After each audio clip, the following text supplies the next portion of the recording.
Hello guys, welcome to the latest and greatest mixing tutorial. We're going to take a look at some of the tones on my cover of Reptile by Thornhill.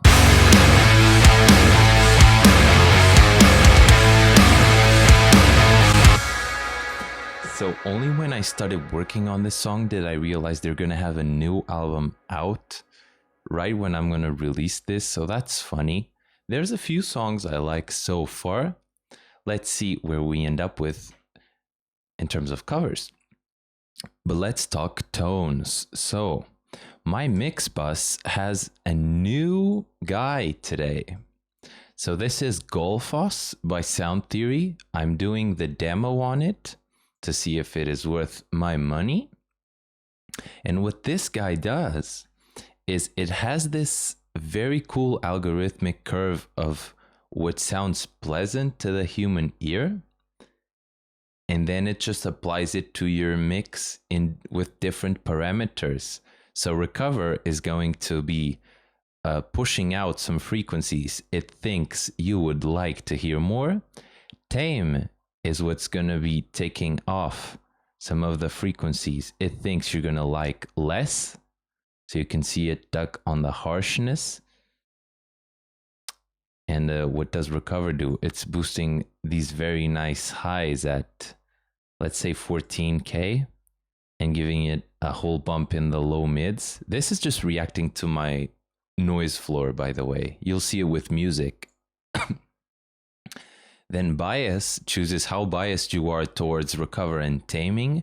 I'm a bit more towards recover now, I think. And brighten is where you can compensate. If it's making your mix a little bit brighter, you can compensate it here, or if it's making it darker, you can compensate it here too. And boosting is not just volume, it's like a loudness curve volume boost, where it boosts your mid-range and ducks some of your low end to make it perceived louder. This is a motherfucker of a plugin, so watch it react to my music actually.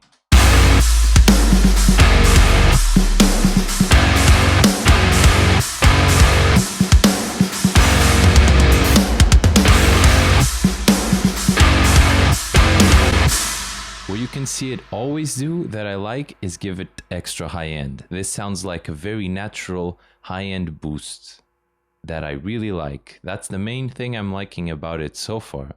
But then it's also deciding to cut a little bit of the bass, to cut a little bit of the guitars. It's kind of like what I've been doing all the time with the multi-band compressor.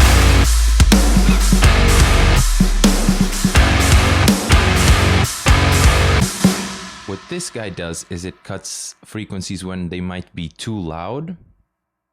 And what this guy does is it cuts them when they might be too harsh, and also pulls out the ones that might sound better. This is a very, very interesting plugin. So there it is. After that, my mix bus compressor as usual. I'm deciding to put this before the dynamics part of the mix bus. We're going for quite a bunch of compression today, I believe.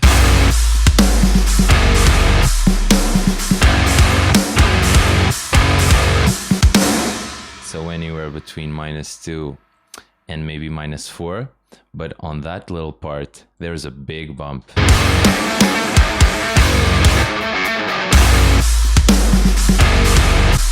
And I'm going to show you the secret to that soon. Then the multiband. This one is just like what Golfos is doing, but it's just the taming part of it. So it's taming some of the mid-range. Mostly the guitar and mostly the guitars and snare trigger this to duck some annoying frequency ranges.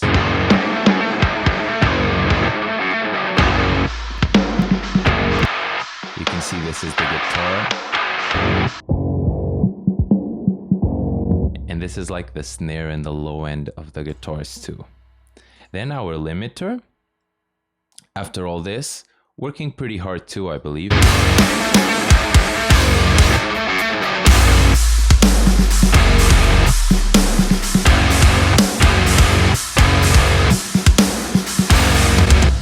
There's always a little bit of gain reduction happening with guitars, bass, and drums at the same time.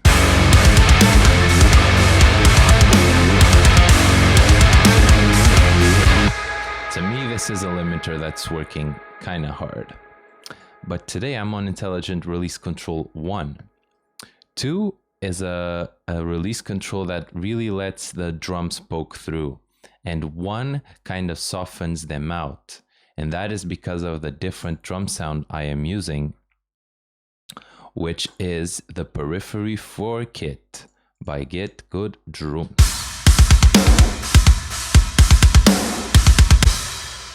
The drum sound is basically the drum sound I have in my walkthrough of this plugin.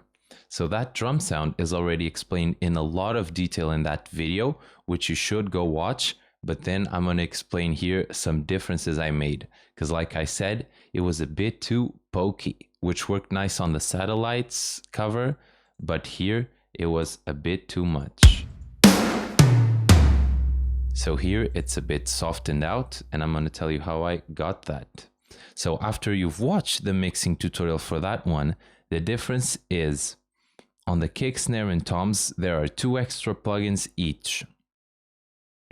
So each one of them has a transient designer on the correct low end part to make it hit harder on the low mids and not the clicky high end, which was too pokey.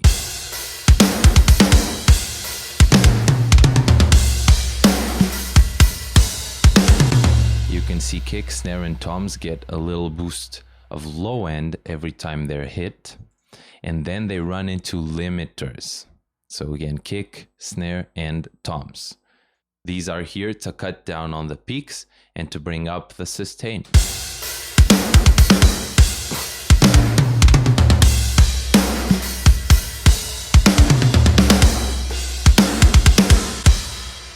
So that's what helped the drum sound be a little less pokey, as well as saturating them all into the same SSL channel strip. So here is the strip, and here is the little saturation knob that's going to make them a bit softer, which is cool. I didn't expect to have to make the drum sound softer and thicker for it to work better, but when comparing to the original drum sound of this song, it really made sense. So those are the only 2 differences. Oh, and there's also a limiter on the rooms and the cymbal microphones. Every time the snare hit, it was just as loud as I wanted it to be, but that loudness was kind of poking through and overtaking the direct mic. With this limiter, I can make sure it's as loud as I want it to be, but it doesn't take over the direct mic for impact. So those are some nice lessons. If you want the full, very detailed walkthrough of this drum sound, check out my GGD P4 demo and review. I'm sure many of you have watched it by now, but there you go. So this bass tone,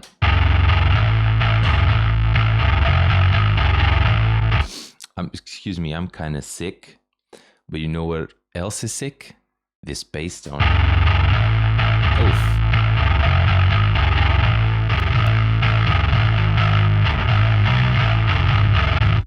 So the basis for this bass tone is the Bloodlust preset on the Will Putney amp simulator. I need to check out this album if it has such a nasty bass tone. It just takes your DI from this to this.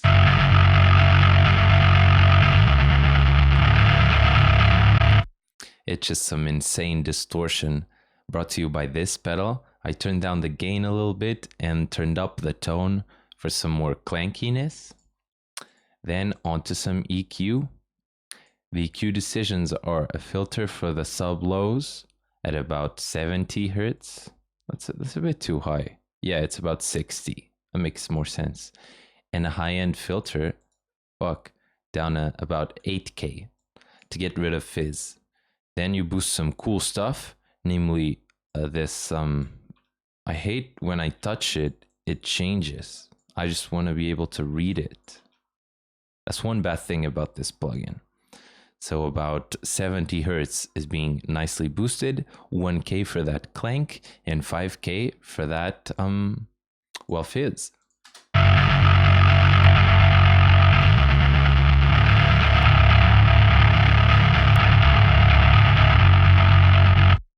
There is also some compression going on. So a 4:1 ratio right here. And it just helps the bass cut through on the attacks. Because I don't have the fast attack on, I have the slow attack on. So when a note hits out of nowhere, you hear a nice pop in the attack.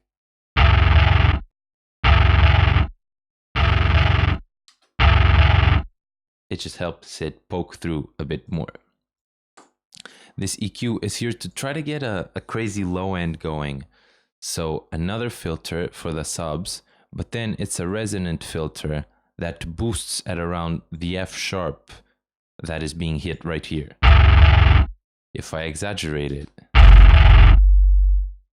you get some crazy stuff. I try to find the right balance between destroying the mix and making it sound pretty thick. Resonant high-pass filters can be a cool way to enhance your low end without getting too much mud in the picture. Also, this 130 region was a bit muddy, so I got rid of about 1 dB. And then, of course, a limiter. If anything pokes through on the bass, it generally should go down, since the guitars should be the ones poking through.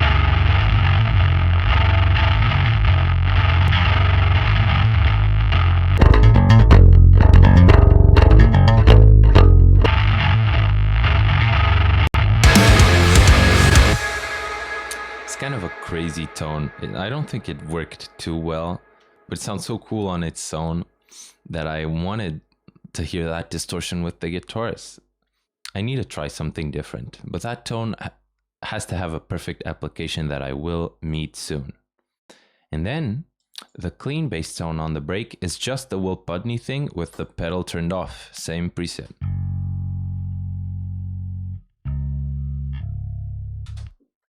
Just turn off the distortion and get an okay clean tone. Let's go to the guitar tone.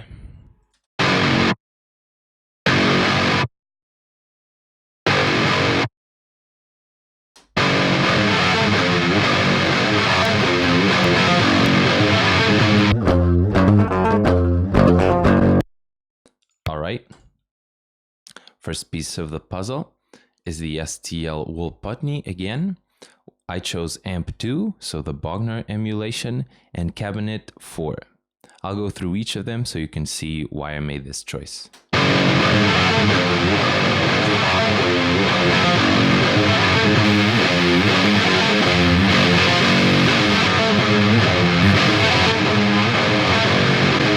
Selecting amps, you can see that Amp 2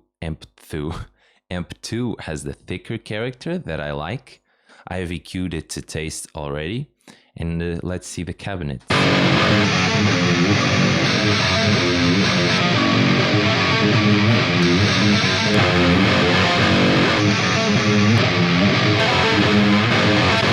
They all sound very cool for their applications, but Cabinet 4 had the mid-range I was looking for.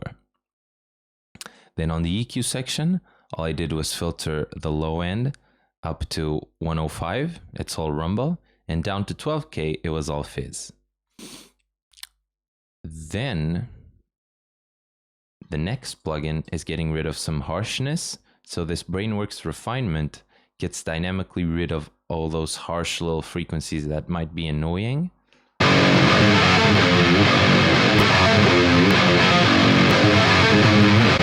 I'm going to solo its effect so you can hear them.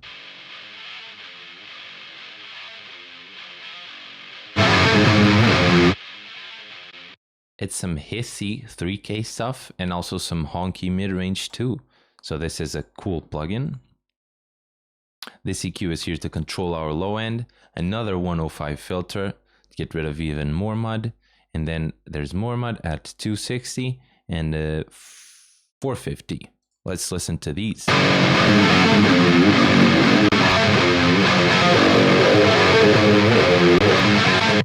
This one is more muddy, this one is more honky, and it was clashing a little bit with the bass tone and the drum tone.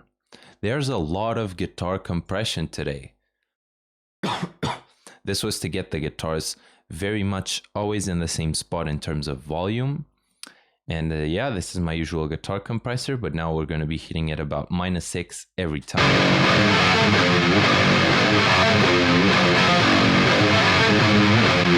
Usually you'll see me use this to only take care of loud palm mutes, but here we're using it in a different application where it's always hitting. And on the palm mute, it's probably going to go crazy.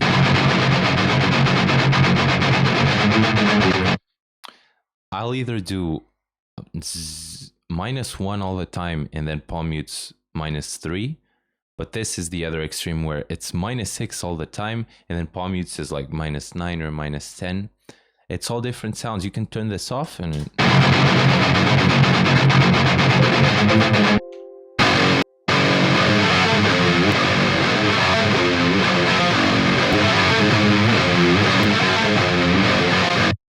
It's just helping it stay always in the same volume range. And this is a very cool trick to make it pop out of that volume range when you pick attack. So this is a transient designer and it's boosting the attack on the guitar. What this is doing is it's giving me an extra 6 decibels for 20 milliseconds every time a note hits out of nowhere. Look at it.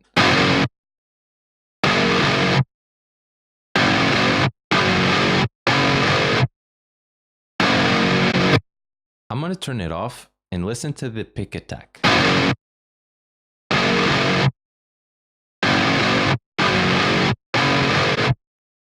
Turn it on.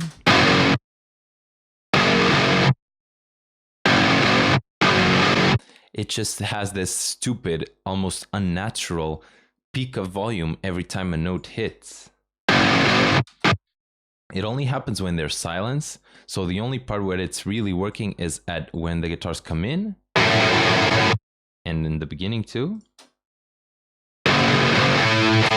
and on this breakdown. Because on this breakdown, I want the guitars to just fucking rape the speakers every time they hit. And here, looking at it and listening for it, you'll be able to see what I'm going for.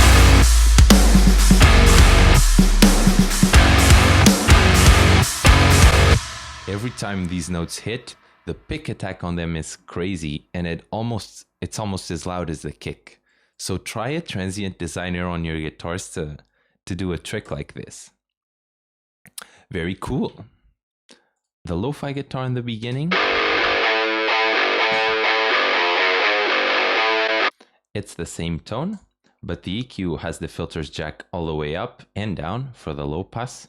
And there's further filtering on an SSL emulation up to 350, down to 4K, and I'm cutting some hiss at 2.8.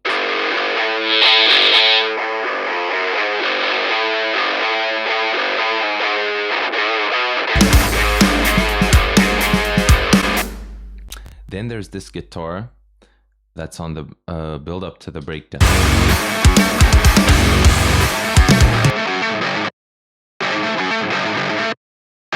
This is tracked with the split coil neck.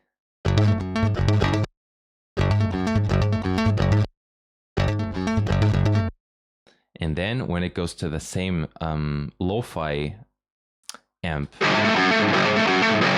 it sounds super clanky if you turn down the gain, which is what I did. So that is very, very cool. And this EQ is here to help it fit in by cutting a load of low-end unnecessary stuff. Let's listen to it with the guitars.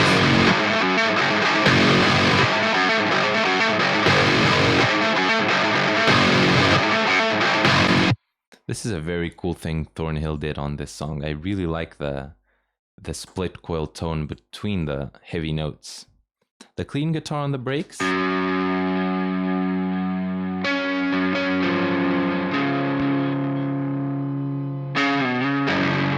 It's the same tone, A split neck as well, just like that little part. Gain at actual 0, and you get this. This is a very, very cool tone.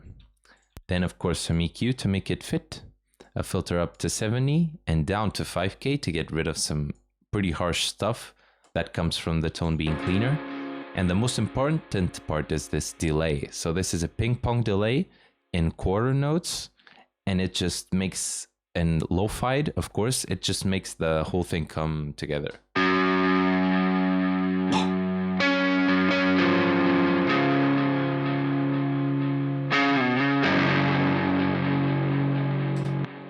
Very cool.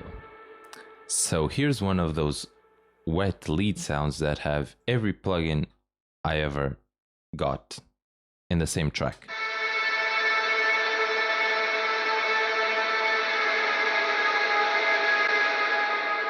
And it still sounds like shit. These tones are so hard to get, like really. This is the same Bogner amp, but I switched to Cab 2 to make it a little bit different from the rhythm tone.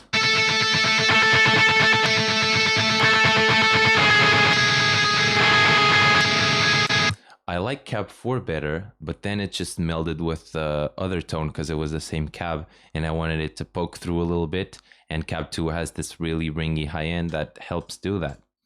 And then of course I try to tame it because it's way too much. Low end is very unnecessary in these lead sounds, and some annoying stuff was at 2.8 and 4.8 that I got rid of. Instantly way easier on the ears. Into some reverb you go.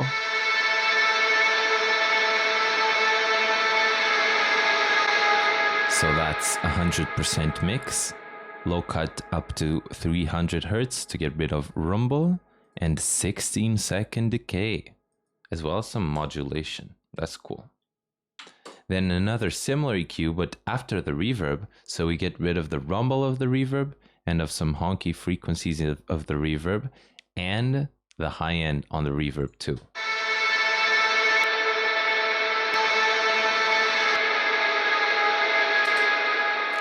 So many EQs I used to get these sounds to fit in. There's probably some easier solution somewhere. Then our harshness guy. Let's see. Getting rid of some of this.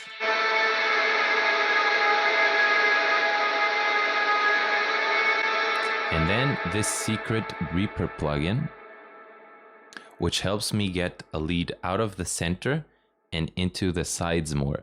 So first it adds 6 dB to your signal just when you turn it on, so you gotta always turn it down. There's a bug on the thing. But then what you do is you reduce the center level of the thing you put it through.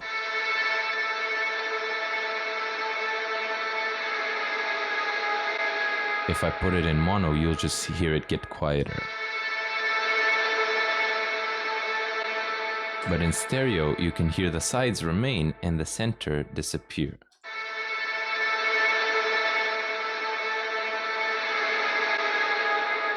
This is one cool trick to help the lead not be very much in the center fighting the bass and the snare high end. Because there's some stuff in the center even if I don't have vocals. But if I had vocals, this is a very important tool.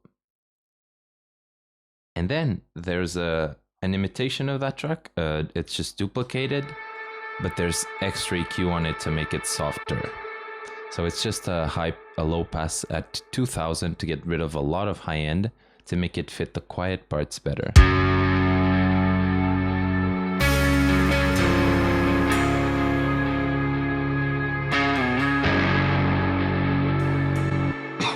Alright, that is it guys, except for the bass drop of Doom. So this guy, I've explained how to create one of these before, but I'll do it again, which is always fun. Let's see. Show all active envelopes. Oh, and I have a cool little trick too. So to create a bass drop like this, you need to get a frequency generator. Like you heard, that guy is always generating a sine wave. When you get a tool like this, there should be one in your DAW for free. Reaper has one. This is a Waves one. Cubase has one, Logic has one. All it needs to have is a frequency parameter that you can write an automation for, and a volume, which you can always write an automation for. So if it's always doing this, to make it do a bass drop, all you need to do is to automate the volume for it to turn on, and automate the frequency for it to go down, and it creates a bass drop sound. So look at it and tell me if it doesn't make sense.